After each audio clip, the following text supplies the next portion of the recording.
Think think think. ఒక సమస్యని పరిష్కరించుకోవడానికి, ఎదుటివాడి నుంచి మన పనిని జరిపించుకోవడానికి రకరకాల దారులుంటాయి. సామ దాన భేద దండోపాయాలుంటాయి. అవన్నీ ప్రయత్నించండి.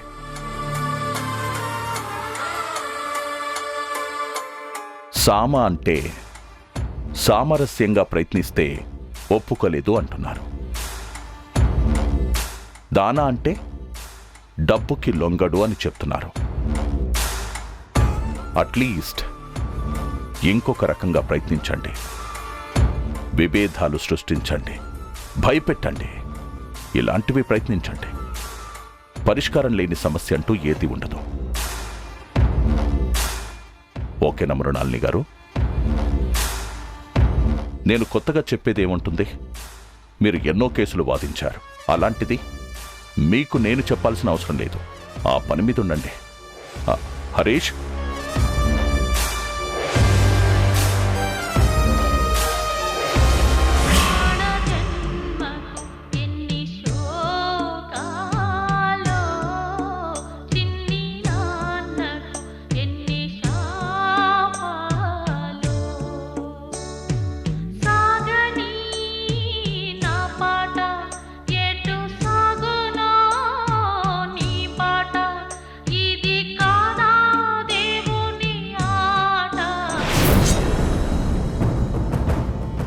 ఎస్, దీనికి ఒక్కటే దారి.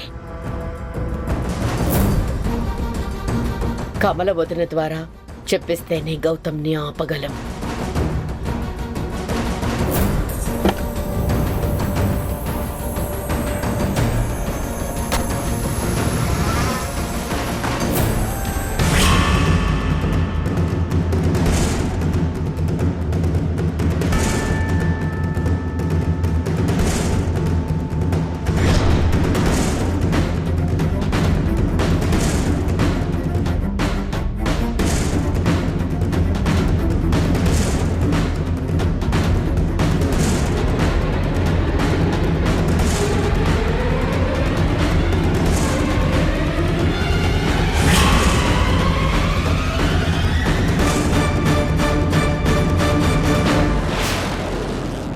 దుర్గేష్, దుర్గేష్,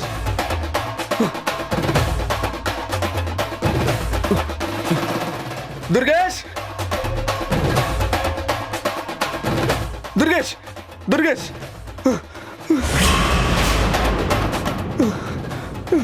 రే రే, నువ్వేంట్రా ఇక్కడ? ఎవరు తీసుకొచ్చారు?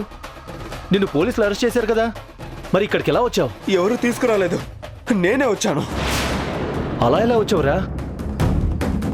అంటే వాళ్ళకి మొత్తం నిజం చెప్పేశావా? అందుకే వదిలిపెట్టారా? అయితే ఇప్పుడు వాళ్ళు నా కోసం వస్తున్నారా? లేదురా, నేను వాళ్ళతో ఒక్క ముక్క కూడా చెప్పలేదు. ఏం చెప్పకపోతే మరి నిన్ను అలా ఎలా వదిలేస్తారు? నిజం చెప్పు, అసలేం జరిగింది? నిజం రా, నేను వాళ్ళకేం చెప్పలేదు. వాళ్ళు ఎంత కొట్టినా కూడా నేను నోరు విప్పలేదని వాళ్ళు నన్ను ఎన్కౌంటర్ చేయడానికి తీసుకుని వెళ్ళారు. ఆ టైంలో వాళ్ళకి మస్కా కొట్టి పారిపోయి ఇక్కడికి వచ్చాను.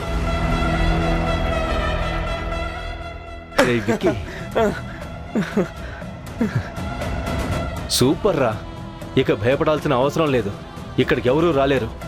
ఒకవేళ ఎవరన్నా వచ్చినా డాడీ చూసుకుంటారు. అయినా మనం టెన్షన్ పడాల్సిన అవసరం లేదురా. వాళ్ళకి నువ్వు తప్ప ఇంకెవరూ తెలియదు. నువ్వెలాగో నోరు విప్పలేదంటున్నావు కాబట్టి వాళ్ళకి మనం ఎక్కడున్నాం అనేది అస్సలు తెలియదు. పద చెల్లదాం.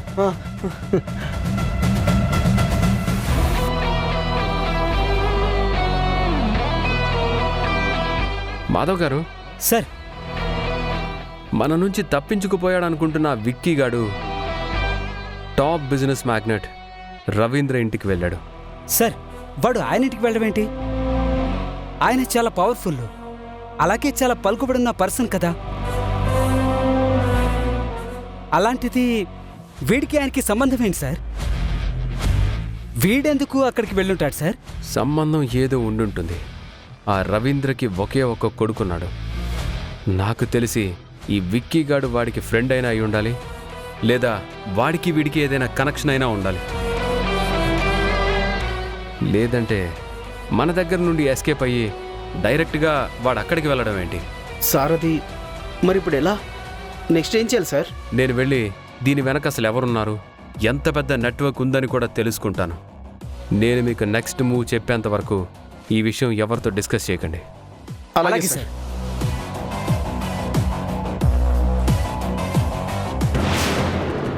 Iger coffee. దేవి, ఇదిగో నీ పని అయిపోతే కొంచెం గది రెడీ చేయి, సరేనా? అలాగే అమ్మగారు. వెళ్ళి తొందరగా. వదినా, దేనికి గది రెడీ చేయమంటున్నావు? అది మీ అందరికి చెప్పడం మర్చిపోయాను. ఈ రోజు ప్రియాంక మన ఇంటికొస్తుంది.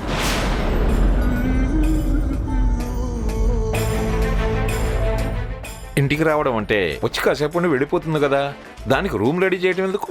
ఉండి వెళ్ళిపోవడానికి కాదు మామయ్య, 4 రోజులు ఇక్కడే ఉండడానికి వస్తుంది.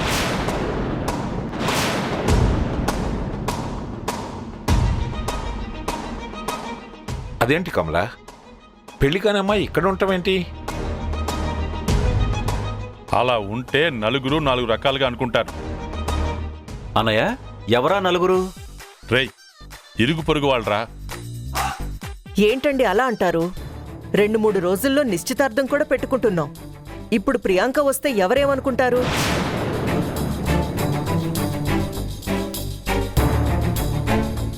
అయినా ఇప్పుడున్న పరిస్థితుల్లో ప్రియాంక రావడం నాకు కూడా కరెక్టే అనిపించింది.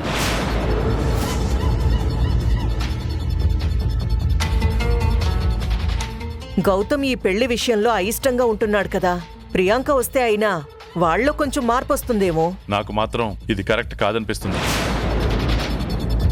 నిజమే కమలా, వాడి మనసు మారుతుంది అని పెళ్లికి ముందే అమ్మాయి ఇక్కడ ఉండడం కరెక్ట్ కాదేమో. ఊరుకోండి నాన్న, మీరు మరీ అవుట్డేటెడ్లా ఉన్నారు. పెళ్లికి ముందే ప్రీ వెడ్డింగ్ షూట్స్ అని అమ్మాయి అబ్బాయి కలిసి వేరే ఊర్లెళ్ళి 4-5 రోజులు ఉండొస్తున్నారు. అలాంటిది ప్రియాంక మన ఇంట్లో ఉండడానికే కదా వస్తుంది, దాంట్లో తప్పు పట్టడానికేముంది? తను ఇప్పుడే వచ్చేస్తుందా? అవును మామయ్య, ఈ పాటికి దగ్గరకొచ్చేసే ఉంటుంది.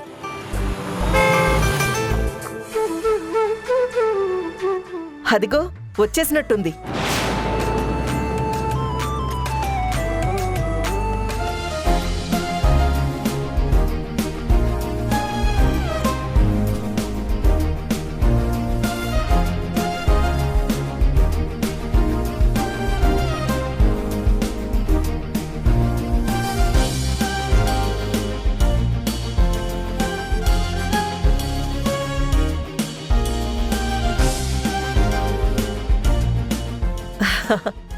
రా. హాయ్ అత్తయ్య. ఏమనవరాలా, బాగున్నావా? ఉన్నారా? హాయ్ అమ్మా. హాయ్ మావయ్య. హాయ్ చిన్నత్తయ్య. ప్రియాంక. ఆగాగు, ఇక్కడే ఉండు. ఏమైందత్తయ్య? ఒక్క నిమిషం ఉండు. దేవి, హారతి పళ్ళని తీసుకురా. ఏంటి మనవరాలా, నాకు తెలియకుండానే పెద్ద ప్లాన్ వేసినట్టున్నావు. ఏం ప్లాన్ తాతయ్య? అదే ఈ ఇంట్లో ఉండే ప్లాను. అది అత్తయ్య మీతో చెప్తుందనుకున్నాను. అంటే మీ అత్తా కోడళ్ళు ఒకటైపోయి మమ్మల్ని దూరంగా పెడుతున్నారన్నమాట.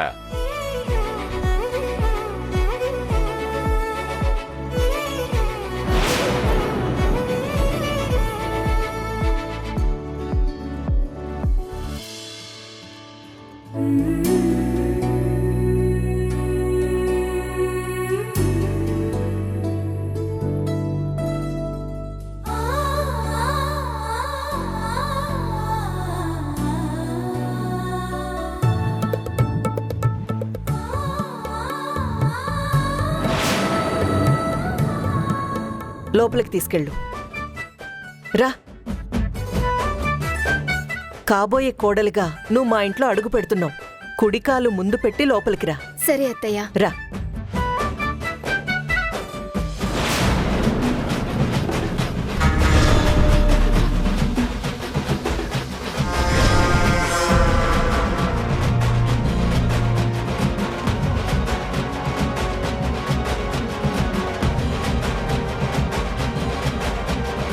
రామ్మా.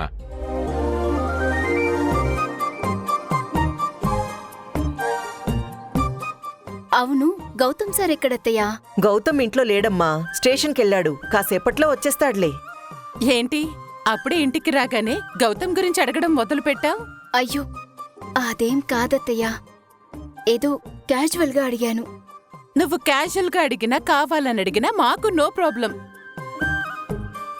అయినా మీ ఇద్దరికి పెళ్లి చేయాలని నిర్ణయించుకున్న తర్వాత నువ్వు అలా అడగటంలో తప్పులేదులే. మీరిద్దరూ దగ్గరవ్వాలని, ఒకరినొకరు అర్థం చేసుకోవాలనే కదా ఇక్కడికి రమ్మన్నావు.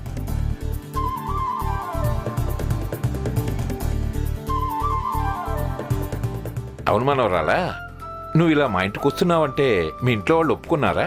ఆ, ఎందుకు ఒప్పుకోరు తాతయ్య? ఒప్పుకోకపోతే నేను ఊరుకుంటానా?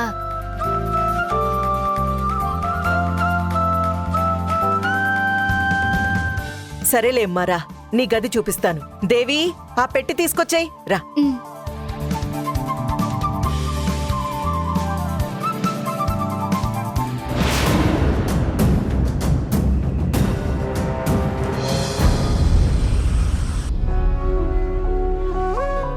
గౌతమ్ సార్ ఇంటికి వెళ్తున్నాను.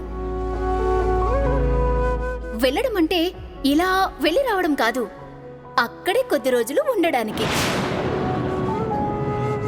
గౌతమ్ గారు, నేను మనసులో మిమ్మల్ని దూరం పెట్టాలనుకుంటున్నా, ఎందుకో పెట్టలేకపోతున్నాను. ప్రియాంకకి దగ్గర అవుతున్నారంటేనే నేను తట్టుకోలేకపోతున్నాను. రాణి చెప్పినట్టుగా మిమ్మల్ని కోల్పోవడానికి ధైర్యం చేస్తున్నాను, కానీ మీరు లేకుండా జీవించలేను అన్న విషయాన్ని మర్చిపోతున్నాను. కానీ ఎంత కష్టమైనా మీరు లేకుండానే జీవించాలి, తప్పదు. ఇక మీ ఆలోచనలు నా మనసులో నుంచి తీసేస్తాను. మీరు ప్రియాంకకే రాసి పెట్టారు, తనతోనే జీవితం పంచుకోవాలి.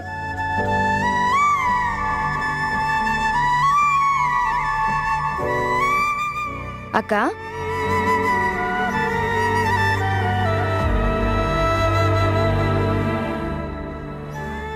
ఏంటక్క, స్కూల్లో పిల్లల్ని డ్రాప్ చేసి రావడానికి ఇంత టైం పట్టిందా? ఏమైందక్క స్కూల్ దగ్గర? బావేమైనా వచ్చాడా? ఎందుకు అలా ఉన్నావు?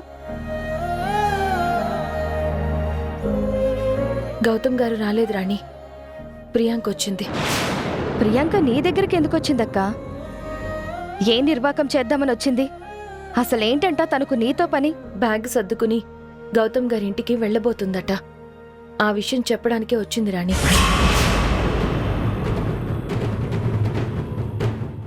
బ్యాగ్ తీసుకుని అక్కడికి వెళ్ళడం ఏంటక్క? తననెవరు పిలిచారు, ఎందుకు వెళ్తుంది?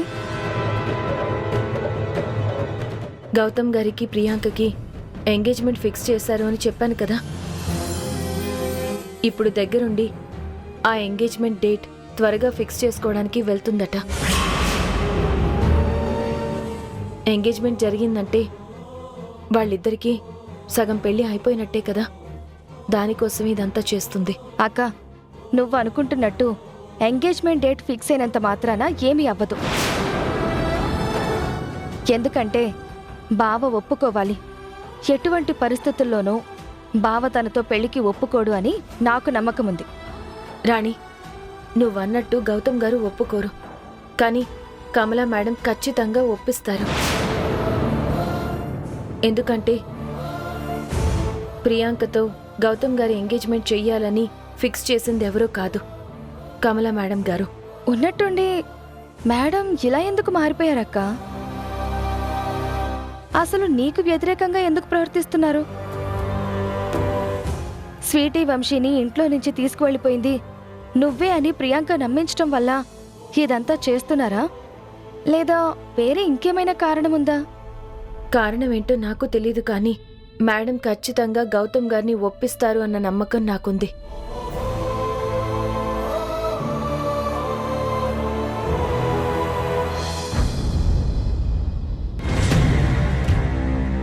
ఈ రోజు ప్రియాంక మన ఇంటికొస్తుంది. 4 రోజులు ఇక్కడే ఉండడానికి వస్తుంది. గౌతమ్ ఈ పెళ్లి విషయంలో అయిష్టంగా ఉంటున్నాడు కదా. ప్రియాంక వస్తే అయినా వాళ్ళలో కొంచెం మార్పు వస్తుందేమో.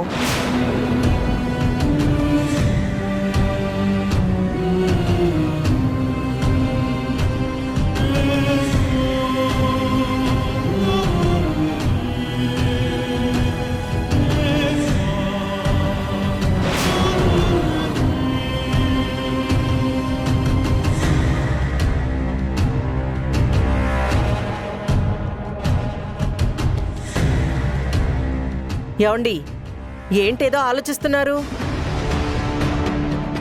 మిమ్మల్నే అడుగుతున్నాను, దేని గురించి ఆలోచిస్తున్నారు? అన్నిటి గురించి, నీ గురించి, ప్రియాంక గురించి, గౌతమ్ గురించి, చుట్టూ జరిగే పరిస్థితుల గురించి ఆలోచిస్తున్నాను. అసలు ప్రియాంక కనీసం ఎంగేజ్మెంట్ కూడా కాకుండానే అంత ధైర్యంగా మన ఇంట్లోకి ఎలా అడుగుపెట్టిందా అని ఆలోచిస్తున్నాను. గౌతమ్ని ప్రేమిస్తుంది కదా, ఎలా అయినా పెళ్లి చేసుకోవాలి అనే ధైర్యంతోనే అడుగుపెట్టింది. అంతకంటే ముందు నన్ను అడిగింది కాబట్టి నేను ఓకే అన్నాను. అదేదో సినిమాలో లాగా ఇది ప్రేమ పరీక్ష కాదు, పెళ్లికి ప్రిపరేషన్.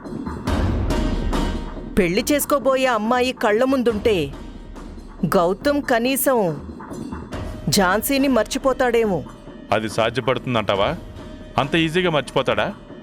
ఏ, ఎందుకు మర్చిపోడు? నేను ఒక మాట అడుగుతాను, చెప్తావా? అడగండి. అనుమానాలు మనసులో పెట్టుకోవడం ఎందుకు? ఫర్ సపోజ్ నువ్వు ఒక 10 రోజులు ఊరెళ్ళావనుకో.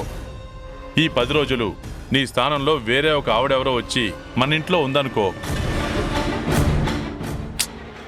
ఉందనుకో అంటున్నా.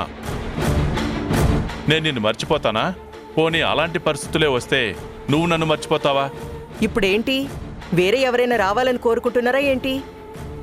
అబ్బా, నేనెందుకు అలా కోరుకుంటాను చెప్పు? నీకు నా ఇంటెన్షన్ అర్థం కావట్లేదు. గౌతమ్ ఝాన్సీని ఎంతో ఇష్టపడ్డాడని నువ్వే నాకు ఎన్నోసార్లు చెప్పావు కదా.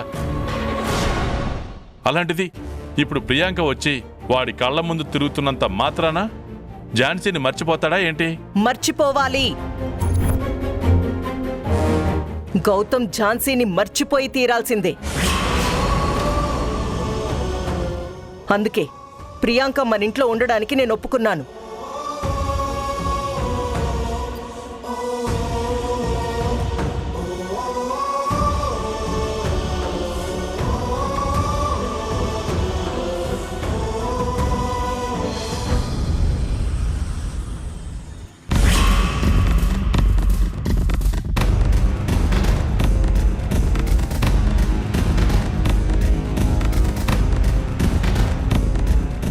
ఎవరు కావాలి?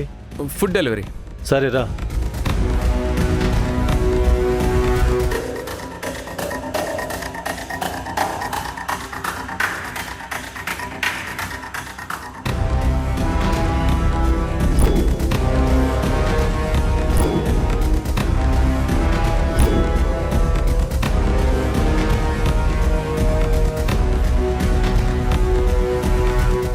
ఏ ఆగు, ఎవరు నువ్వు? Food delivery boy sir. లోపల సార్ ఫుడ్ ఆర్డర్ చేశారు.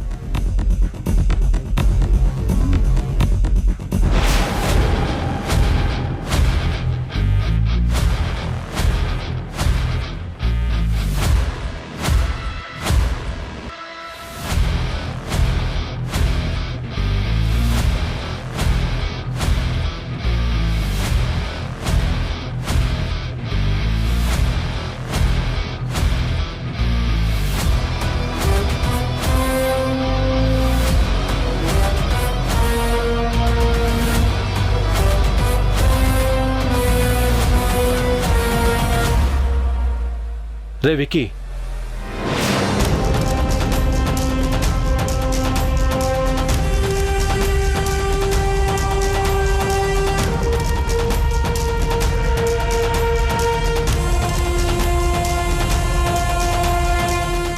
విక్కీ, నీకోసం ఆ గౌతమ్ గాడు సెర్చ్ చేస్తూ ఉంటాడురా. వాడు చాలా సిన్సియర్ పోలీస్ ఆఫీసర్ అంట. అంత ఈజీగా నిన్ను వదలడు. అదేరా నాకు భయంగా ఉంది. ఇక్కడికి వచ్చావు కదా, ఇంకా భయపడాల్సిన అవసరం లేదురా. కాకపోతే ఇక్కడ నుంచి బయటకు వెళ్ళకూడదు. అదే నీకు చెప్తున్నాను. వెళ్తే ప్రాబ్లం అవుతుంది. పోలీసోడు మన ఇంటికి రావాలంటే మారు వేషంలో రావడం తప్ప మామూలుగా అయితే రాలేడు. సరేరా, ఇక నేను ఇంట్లో నుంచి బయటికి వెళ్ళను. నాన్న ఆ అమ్మాయిలిద్దరి సంగతి చూడమన్నాడు. ఫామ్ హౌస్కి వెళ్ళి వాళ్ళని లేపేయాలి.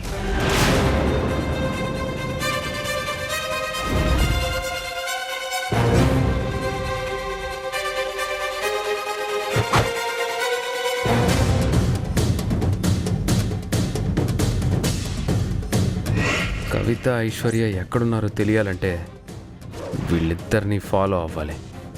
ఇప్పుడు వీళ్ళని అటాక్ చేసి అరెస్ట్ చేస్తే అక్కడ వాళ్ళు ప్రమాదంలో పడే అవకాశం ఉంది.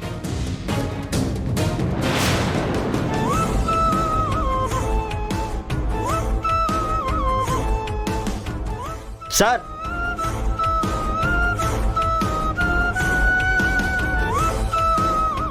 సార్, ఫుడ్ డెలివరీ బాయ్ లోపలికి వచ్చాడు. మీకేమైనా కనిపించాడా? Food delivery బాయా? లేదే, ఎవరు రాలేదు. అయినా ఎవరు ఆర్డర్ చేశారు? సార్, మీరే ఆర్డర్ చేశారని చెప్పి లోపలికి వచ్చాడు. రేయ్, నీకేమైనా మైండ్ పోయిందా? దేని ఫుడ్ ఆర్డర్ చేయడం ఏంటి? అయినా వాడు చెప్పగానే మీరు అలా ఎలా పంపిస్తారు లోపలికి? పదండి వెతుకుతాం.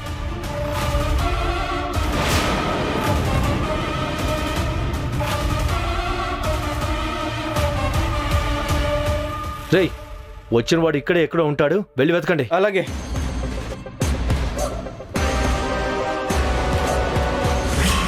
రేయ్, నువ్వు లోపల చూడు.